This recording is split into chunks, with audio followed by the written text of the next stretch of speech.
mission, let's go. Back when we were still changing for the better, one thing was enough.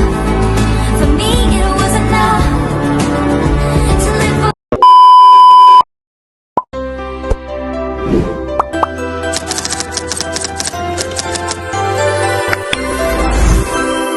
Assalamualaikum warahmatullahi wabarakatuh.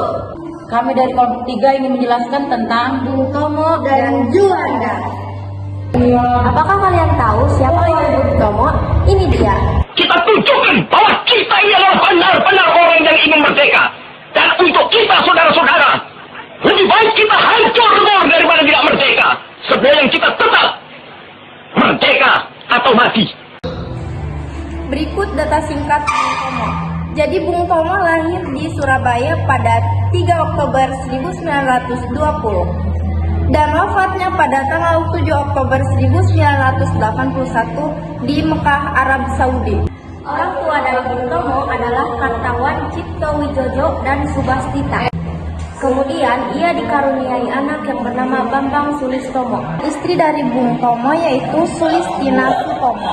Tomo dikenal sebagai salah satu tokoh pejuang pada peristiwa pertempuran 10 November di Surabaya tanggal 3 Oktober 1920. Ia dikenal sebagai salah satu tokoh pejuang pada peristiwa pertempuran 10 November di Surabaya.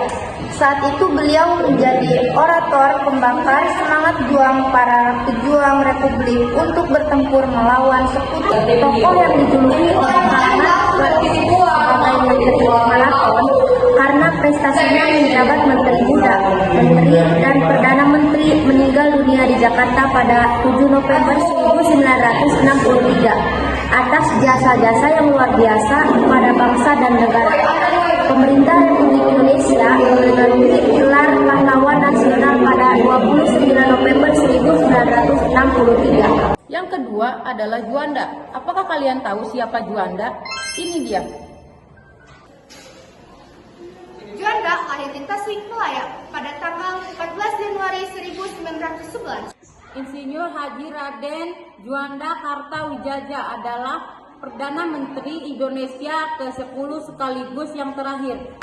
Orang tuanya adalah Monarton Raden Kartawijaya. Ia menjabat 9 April 1957 hingga 9 Juli 1959. Remind you of the illegal battle and other illegal activities. But since we have that illegal battle fairly under control, things are improving.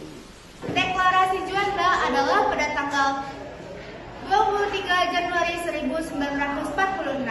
Ia ditunjuk sebagai kepala pertama kereta api di kebangsaan Indonesia. Ia bertindak sebagai ketua panitia ekonomi dan keuangan delegasi Indonesia. Presentasi beliau yang paling terkenal adalah deklarasi Juanda yang beliau dikeluarkan saat menjabat sebagai peserta atau Perdana Menteri pada tanggal 13 Desember 1957.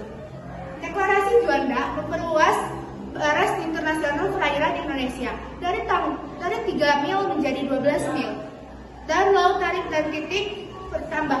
Isi deklarasi Juanda yaitu Indonesia menyatakan sebagai negara kepulauan yang memiliki corak tersendiri.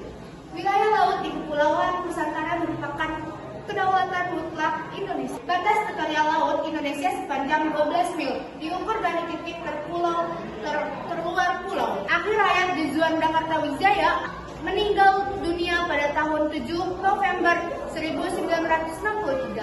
Berdasarkan keterangan yang ada, Juanda meninggal akibat serangan jantung yang menimpanya. Jenazah Juanda Kartawijaya dimakamkan di Makam Pahlawan di Kalibata, Jakarta Selatan.